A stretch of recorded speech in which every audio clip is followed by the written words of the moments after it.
আমাদের যে ব্রেনটা আছে এইটার ওয়েট আমাদের পুরা ওজনের মাত্র 2 থেকে 3% ওয়েট।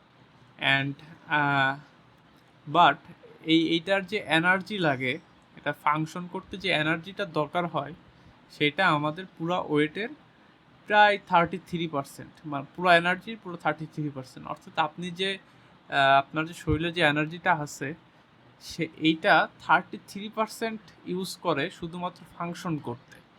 তার মানে বুঝেন 2 থেকে 3% ওয়েটের একটা অর্গান, এটা 33% এনার্জি কনজিউম করে। ওকে। এবং এই ব্রেনটা যখন কনফিউশনে পড়ে এবং টেনশন করে, তখন এই 33% থেকেও অনেক বেশি এনার্জি কনজিউম করে। তো যার ফলে কি হয়, আপনারা যখন শরীরে এনার্জি থাকে না, তখন এই ব্রেন কোনো একটা পার্টিকুলার কাজে ফোকাস করতে পারে না, আপনি কোড করতে পারবেন না, তখন আপনার ব্রেনের মধ্যে পেইন হইতে পারে। তো এটার সমাধানটা কি? এটার কয়েকটা সমাধান আমি দিব, যাতে করে আপনারা যখন প্রোগ্রামিং করতে বসবেন, এই প্রোগ্রামিং ইনভায়রনমেন্টটা যাতে আপনার ঠিক থাকে। আচ্ছা, আমি প্রথমে যেটা বলতে চাই সেটা হলো, আপনি যখন চেয়ারে বসবেন, আপনি অবশ্যই এমন একটা চেয়ারে বসবেন যে চেয়ারে আপনার মেরুদণ্ডটা 90 ডিগ্রি অ্যাঙ্গেলে থাকে, ঠিক আছে? এবং আপনার পাটা সামনের দিক দেওয়া যাবে না, আপনার পাটা অবশ্যই এই চেয়ার থেকে পিছনের দিক দিবেন, ঠিক আছে? তাতে কি হবে, আপনার মেরুদণ্ডটা সোজা থাকবে। আপনি যদি চেয়ারটা সামনের দিক পাটা দেন, তাহলে আপনার মেরুদণ্ডটা এরকম হয়ে যাবে। আই রিপিট, আপনি যখন চেয়ারে বসবেন, আপনার পজিশন অবশ্যই চেয়ারটা 90 ডিগ্রিতে থাকবে এবং আপনি পা সামনের দিক দিবেন না, আপনি পাটা দিবেন অবশ্যই চেয়ার থেকে পিছনের দিকে, যাতে আপনার মেরুদণ্ডটা সোজা থাকে। এই একটা জিনিস। আচ্ছা, তাহলে মেরুদণ্ডটা সোজা না থাকলে আপনি কখনো উচ্চতর চিন্তা করতে পারবেন না। আই রিপিট, মেরুদণ্ডটা সোজা না থাকলে আপনি উচ্চতর চিন্তা করতে পারবেন না। আচ্ছা, এটা 1 নাম্বার। 2 নাম্বার হলো, আপনার কাছে সবসময় কিছু গ্লুকোজ লাগবে। বাজারে গ্লুকোজ পাওয়া যায়, খুবই আর কি অ্যাভেলেবল এই জিনিসটা। তো গ্লুকোজ রাখবেন যখন আপনি দেখবেন যে আপনার কনসেন্ট্রেশন একটু লো, বা আপনি এনার্জি পাচ্ছেন না, আপনি 2 চামচ গ্লুকোজ পানিতে গোলায় খেয়ে নিতে পারেন, বা দুধের সাথে মিশে খাইতে পারেন। বিলিভ মি, 10-15 মিনিট গেলে আপনার আবার এনার্জিটা ব্যাক হবে, তখন আপনি আবার কাজ করতে পারবেন। তো টেক সাম গ্লুকোজ ইমিডিয়েটলি। আপনি কালকে কিছু গ্লুকোজ মেনটেন করে আপনার কাছে রাখবেন আর কি। আচ্ছা, এই দুটাই গেল। আর তৃতীয় যেটা আছে, এটা আর কি আমি আপনাদের বলতেছি, আপনারা আর কি আপনার ডক্টরের সাথে পরামর্শ করে দেন এটার দিক যাবেন। সেটা হলো ভিটামিন বি 12। হ্যাঁ, ভিটামিন বি 12টা আমাদের শরীরের জন্য অনেক ভাইটামিনস দরকার হয়। Vitamin A, B, C, D এগুলো সবগুলোই লাগে আমাদের শরীরের জন্য। শরীর আর কি খুব আর কি অপটিমাল পারফর্ম করার জন্য আমাদের এই ভিটামিনগুলো দরকার হয়। তো ভিটামিন বি 12টা আমাদের ইসের সাথে জড়িত। কিসের সাথে জড়িত? ভিটামিন বি 12টা আমাদের ইচ্ছা শক্তির সাথে জড়িত। এই যে আপনাদের অনেকের হইতে পারে যে, ভাই আমার কোড করতে ইচ্ছা করতেছে না, আমার তো শুয়ে থাকতে ইচ্ছা করে, আমার তো শুয়ে শুয়ে ইউটিউব চালাতে ইচ্ছা করে, উঠে যায় যে আমি একটা প্রবলেম সলভ করবো, এটা করতে ইচ্ছা করে না। তো ইচ্ছা শক্তি আসলে ডাউন হয়ে যায়। ভিটামিন বি 12 শরীরে ঘাটতি হলে মানুষের ভালো কাজের ইচ্ছা শক্তি কমে যায়। তো আপনারা ভিটামিন বি 12টা নিতে পারেন, এটার কোনো সাইড ইফেক্ট নেই, কারণ ভিটামিন শরীরে লাগবেই সবার। এটা অবশ্যই আপনাদের যে পার্সোনাল ডক্টর আছে তার সাথে কনসাল্ট করে দেন নেবেন।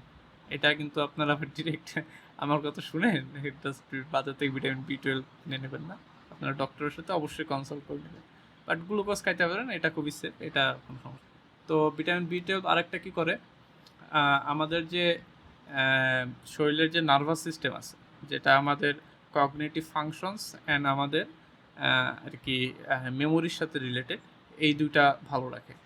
আমি আবার বলতেছি, আমাদের মেমোরি অ্যান্ড যে আমাদের যে নার্ভাস সিস্টেম, এই দুটা ভিটামিন বি 12 না পাইলে আস্তে আস্তে আর কি উইক হইতে থাকে।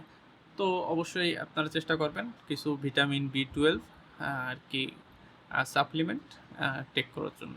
এটা আপনাদের হেলথের জন্য অনেক ভালো হবে এবং আপনাদের ইচ্ছা শক্তি বুস্ট করবে, আর আপনাদের প্রোগ্রামিং করতেও সাহায্য করবে। আচ্ছা, তো এই হেলথ টিপসগুলা সংক্ষেপে বললাম। আরেকটা আছে, আরও কিছু আছে, সেটা আমি বলি, সংক্ষেপে বলে দিই। সেটা হলো যে আপনারা প্রোগ্রামিং করার জন্য আর কি একটা কোয়াইট প্লেস, আপনার ঘরের বাসার মধ্যে আর কি, যদি মনে করেন যে বাচ্চা কাচ্চা দৌড়াদৌড়ি করতেছে, বা আপনারা মনে করেন যে একটা ক্রাউডি এনভায়রনমেন্ট যদি থাকেন, টু বি অনেস্ট, আপনার কনসেন্ট্রেশন বারবার হ্যাম্পার হবে। আপনি যখন এক কনসেন্ট্রেশন দিয়ে শুরু করেন, তার কিছুক্ষণ পরে আপনারা কিন্তু ডিপ কনসেন্ট্রেশনে চলে যাই। আমরা কিন্তু যখন একটা কনসেন্ট্রেশন দিয়ে একটা কাজ করতে থাকি, তখন আমাদের আস্তে আস্তে ফোকাসটা ডিপ হইতে থাকে। কিন্তু আমাদের কনসেন্ট্রেশনটা বারবার ব্রেক করলে আমাদের ফোকাসটা ডিপ হইতে পারে না।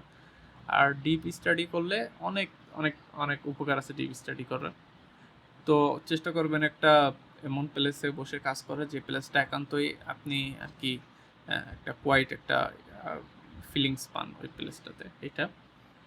আর পর্যাপ্ত পরিমাণ ওয়াটার নেবেন, আপনাদের হাতের কাছে সবসময় একটা পানির বোতল রাখবেন, হাইড্রেটেড থাকবেন। হাইড্রেটেড থাকাটা খুবই ইম্পর্টেন্ট, প্রোগ্রামারের হাইড্রেটেড থাকাটা খুবই ইম্পর্টেন্ট।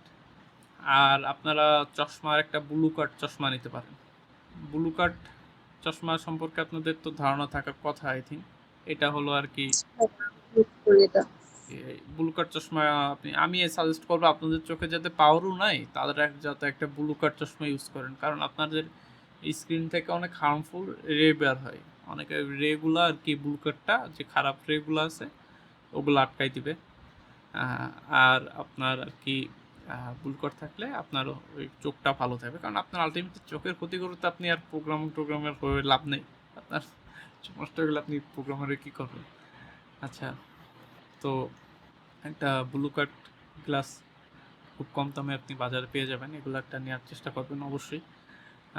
আর যেটা আছে সেটা হলো, আর কি আছে, আর হ্যাঁ, আরেকটা হলো, আপনারা কখনোই আর কি এই যে খাটে বসে বুকের উপর ভর দিয়ে কোড করার চেষ্টা করবেন না, এতে আপনাদের ক্ষতি হবে বেশি।